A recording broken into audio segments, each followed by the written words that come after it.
Hello, જય માતાજી, જય મહાદેવ, હર મહાદેવ. કેમ છો બધા? આઈ હોપ કે બધા મજામાં હશો મારા વાલા. તો મારા આજના નવા વિડીયોમાં તમારા બધાનું હાર્દિક સ્વાગત છે. તો આજે બપોરે થોડુંક શાક વધી ગયેલું છે અને રોટલી પણ વધી ગયેલી છે. તો વિચાર કર્યો છે તો વધેલી રોટલીના પીઝા બનાવી નાખીએ. તો ચાલો બધા રોટલીના પીઝા ખાવા ભાવતો હોય તો પ્લીઝ લાઈક શેર સબસ્ક્રાઈબ કરી દેજો. તો ચાલો ફટાફટ જાય કિચનમાં અને બધું સુધારી નાખીએ. તમે આવો છો ને જાઓ છો, કઈ કહેવાનું છે? હાલો બોલો. હું તો રોજ સોમના દેહમાં જઈને એટલે બહુ કાળી થઈ ગઈ છું. વિડીયોમાં તો કેટલી કાળી લાગુ છું. કઈ કહેવાનું છે? જય શ્રી કૃષ્ણ. એવું જય શ્રી કૃષ્ણ, જય માતાજી, જય માતાજી, જય મહાદેવ. તો આજે મમ્મી બનાવવાના છે કંઈક પીઝા જેવું બનાવવાના છે. કેવા બનાવવાના છે ને તમે આવશો ને તો કાંઈ નહીં, પણ હું તો ખાઈ લેવાની છું. એવું બને એવું બને, હું કાંઈ કહી નહીં કેવું બને. હાલો તો છે ને આપણે રોટલીના પીઝા બનાવવા હતું ને તો બે નાના એવા કાંદા લઈ લીધા છે, લસણ લઈ લીધું છે, એક મરચું લઈ લીધું છે ને એક ટમેટું લઈ લીધું છે ને થોડી કોબી લઈ લીધી છે. શાક તો બનેલું છે અને સ્વીટના બટકા લઈ લીધા છે. તો ચાલો આગળ વધીએ. પહેલા ફટાફટ સુધારી નાખીએ, પછી સુધારીને મળશું. નાના છોકરા હું થાક લાગે બીજા કાંઈ નહીં. જો આપણે ડુંગળી સુધારવાનું કામકાજ ચાલુ થઈ ગયું છે. તો આખી બળવાનું કામકાજ ચાલુ થઈ જાય. તમારે ડુંગળી સુધારવી તો આવી જાય. બેન થોડીક રસોડામાં આવી ગયા છે મદદ કરવા માટે. રોજ કરું છું. અને જો લસણ ફોલે છે, ખાવું હોય તો મહેનત તો કરવી પડે ને. એ લાંબો ટાંગો કરીને લસણ ફોલે જો. તો જો હું લસણ ફોલી નાખ્યું મેં અને છે ને ખાંડી નાખ્યું તો થાકી ગઈ. હજી તો મમ્મી છે ને શું કહેવાય મસાલો સુધારે છે. બતાવો ટમેટા સુધારવું છે. બોલો શું સુધારો છું? જો કાંદા સુધારાઈ ગયા છે, કોબી સુધારાઈ ગઈ છે અને હવે ટમેટા સુધારું છું. બધું મસાલા સુધારવાના બાકી છે. પછી શું ખાવું હોય કરશું? તો હું કઈ ઉતાવળ કે મોઢામાં નાખી દેવું કાસું પાકું વ્યવસ્થિત એવું ન હોય ને મમ્મી, પછી આપણે જે હાડી બનાવવાની છે ને તો પીઝા રોટલા કે ગમે ત્યાંથી માણા ગોતીને લેતા આવે ફટાફટ બની જાય. તો વાર ન લાગે. પીઝા રોટલો તૈયાર હોય તો જો આપણે આજ તો પિઝા ખાવાની એન્જોયમેન્ટ છે. તમારે ખાવું હોય તો આવી જજો મારી બોલાવો. એમાં શું છે, હું રોટલીના પીઝા બનાવવાનું નક્કી નહોતું, પણ પીઝાના રોટલા મળ્યા નહીં ને એટલે રોટલીના પીઝા બનાવવાના છે. એટલે સ્ટફિંગ બનાવવા વાર લાગશે. કંઈ નહીં, ચાલો ખાઈ લઈશું. કરવા માટે છે ને જો લોહી લઈ લીધું છે ને આપણે એમાં એક ચમચી જેવું 1.5 ચમચી જેવું તેલ નાખી દીધું છે. મસ્ત હવે સ્ટફિંગનો વઘાર કરી લઈએ. ચાલો તેલ મસ્ત આપણું ગરમ થઈ ગયું છે. ને તો આપણે સૌ પહેલા હિંગ નાખીશું.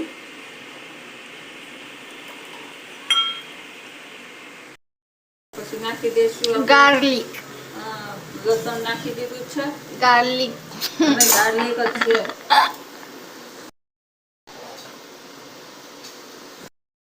ગાર્લિક બ્રેડ કરે એમાં લસણ વાળી બ્રેડ હોય ને. ચાલો તો આપણું લસણ મસ્ત તેલમાં કપડી ગયું છે. તમે જોઈ શકો છો.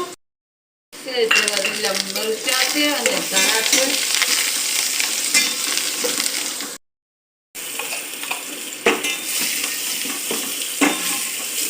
લસણ મસ્ત કપડી ગયું એટલે પછી આપણે કાંદા નાખી દીધા છે. કાંદાનો 1-2 મિનિટ માટે કચોરમાં દેશું.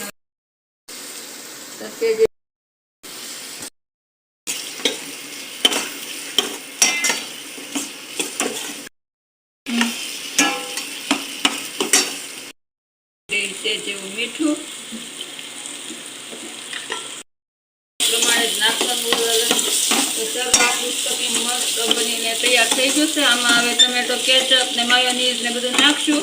પણ એ બધું સ્ટફિંગ થોડું ઠંડુ થાય પછી નાખવાનું છે. એટલે હવે આપણે ગેસ બંધ કરી દઈશું. ચાલો આને આપણે ઘડી પર ઠંડુ થવા દઈએ. રોટલી લઈ લીધી છે અને આ ટમેટો કેચઅપ આપણે તોડીને અંદર મિક્સ કરી દઈએ છીએ. આ ટમેટો કેચઅપ તમને લાગતા છે કે નાના નાના છે. એમાં શું છે, મેં હમણાં ઓનલાઈન ઓર્ડર કર્યો હતો તો હારે આવેલા છે બધા. તો એ થોડાક નાના નાના છે. ટમેટો કેચઅપ લગાવી દઈશું.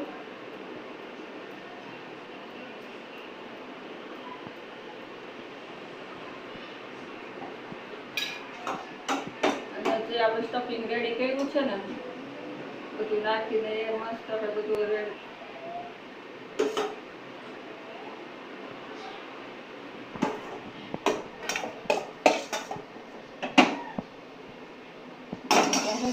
મજા નહીં આવે ખાવાની.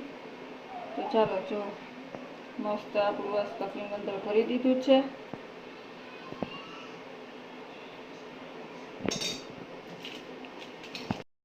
હું છે ને ગમે એ વસ્તુ આવી હોય તો નાખી ન દો, બધું સાચવી રાખો. જરાક જ નાખીશ બસ. જો મસ્ત આપણે ઉપરથી, કારણ કે આની વગર તો પીઝા અધૂરા છે. ન હોય તો સ્કીપ કરી શકાય. હાલો જો મસ્ત આપણો પીઝો બનીને તૈયાર થઈ ગયો છે. હવે ઉપરથી આપણે ચીઝ ખમણવાનું છે, તો ફટાફટ ઉપરથી આપણે ચીઝ ખમણી લઈશું.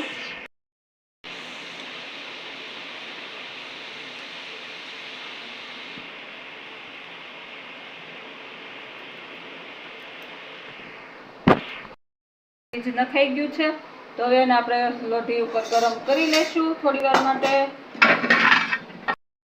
તો ચાલો ગેસ ચાલુ કરી દીધો છે અને જો લોઢી મૂકી દીધી છે. તો છે ને હું તો અહીંયા ઘીનો ઉપયોગ કરું છું, તમે બટરનો ઉપયોગ કરી શકો છો, તેલનો પણ ઉપયોગ કરી શકો છો. તો મેં સહેજ જેવું ઘી લોઢી પર લગાવી દીધું છે. તો હવે આપણો જે આ પીઝો બનાવીને તૈયાર રાખ્યો છે, તો તે આપણે લોઢી પર મૂકી દઈશું. ચાલો મસ્ત આપણે પીઝો લોઢી પર મૂકી દીધો છે અને હવે આપણે એને ધીમા ગેસ ઉપર 5 મિનિટ માટે શેકાવા દઈશું. તો આજનો અમારો નાસ્તો આ છે. તો નાસ્તો કરવો હોય તો નાસ્તો કરવા આવી જાજો. પીઝા ખાવતા હોય તો પ્લીઝ લાઈક શેર સબસ્ક્રાઇબ કરી દેજો. વિડીયો કેવો લાગે છે કમેન્ટમાં કહી દેજો. ક્યારે રોટલીના પીઝા ખાધા છે નથી ખાધા કમેન્ટમાં લખજો મારા વાલા. જય માતાજી, જય મહાદેવ. આપણો પીઝો બનીને તૈયાર થઈ ગયો છે. હવે જો કોઈને વધારે ચીઝ ખાવું હશે તો રાખ્યું છે, તો ઉપરથી ખમણીને નાખશે. તો બસ હાલો બીજો પીઝો બને એટલે નાસ્તો કરવા બેસી જાય. તો જો મસ્ત આપણે પીઝા બનીને તૈયાર થઈ ગયા છે. નાસ્તો કરવા બેસી ગયા છીએ. રોટલી અંદર નીચેથી મસ્ત શેકાણી છે, કડકડા સરસ થઈ ગયા છે. તો ચાલો બધાએ નાસ્તો કરવા. પીઝા મેં ટેસ્ટ કર્યા હતા, મસ્ત બન્યા છે. તો બસ આજ માટે એટલું હતું. જય માતાજી, જય મહાદેવ, હર મહાદેવ. વિડીયો પસંદ આવ્યો તો પ્લીઝ લાઈક શેર સબસ્ક્રાઇબ કરી દેજો. કાલે ફરી મળીશું નવા વિડીયોમાં નવી આઈટમ સાથે. તો ત્યાં સુધી બાય બાય.